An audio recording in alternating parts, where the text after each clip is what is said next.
Hey everyone, I'm here with Bill Amon, the creator of FoxTrot. How are you enjoying PAX so far? Pretty good. It's day one, so I still have a little bit of sanity and a little bit of energy, and you know.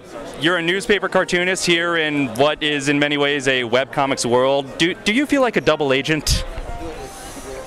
Perhaps. I like being in newspapers, but I also really like a lot of webcomics, you know, and I've got my strip online also. So, you know, I don't think there has to be an either or about comics. So I sort of embrace both sides.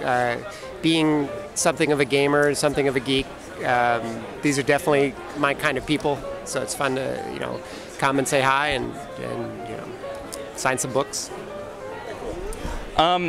It feels like Jason Fox was in many ways the first real geek character in comic strips, aside from maybe Peter Parker. Other than like stereotypical nerds, there was never really a geek protagonist. It was in an age when most children in comic strips were sort of Bart Simpson knockoffs, but here was Jason. He was a character.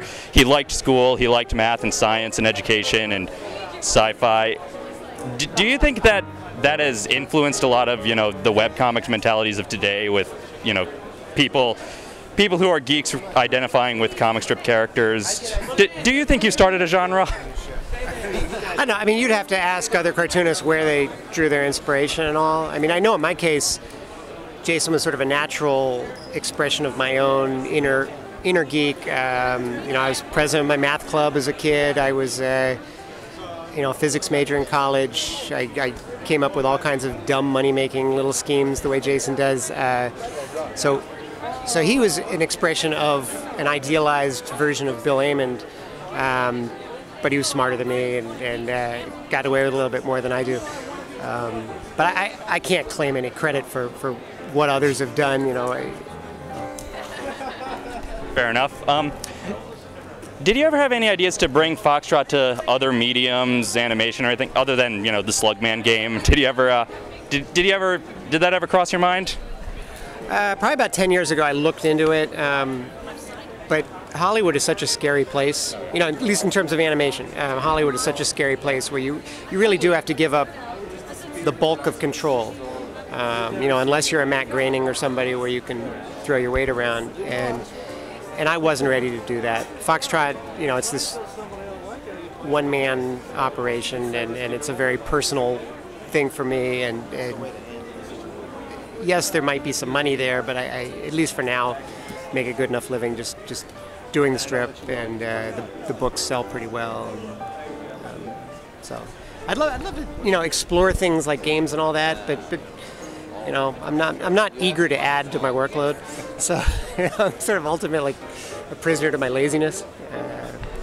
Are you ever surprised by which characters and which strips take off and become fan favorites? I remember several years back, there were a lot of people on the internet who were upset that Denise hadn't been in the strip for a while. Is there anything like that that really surprises you when something just takes off and the fans love it?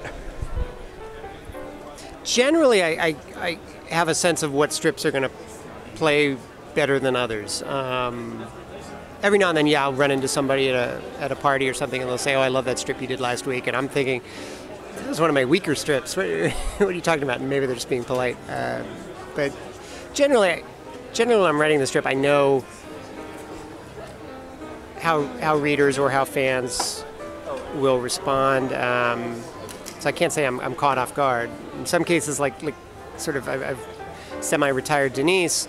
That wasn't intentional, but I think it was, for the direction I wanted to take the strip, kind of a natural thing. And so when readers write me and beg me to bring her back, I feel their pain. I like the character of Denise, but there's not an easy way necessarily to do it without sort of shifting the focus of the strip.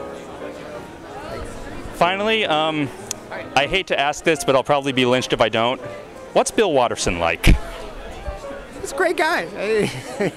You know, he's got this reputation as being very difficult and very, very private, and he is a very private guy. But you know, I've had meals with him. I've had him over to my house, and you know, at least in a one-on-one or a two-on-two setting, he's you know, very funny, normal guy. That's what I figured. All right, it's great talking to you. I'm a big fan of the strip, and I look forward to reading and rereading my old collections many more times. Thank you very much. Pleasure to talk to you. And tune in for more videos from PAX East.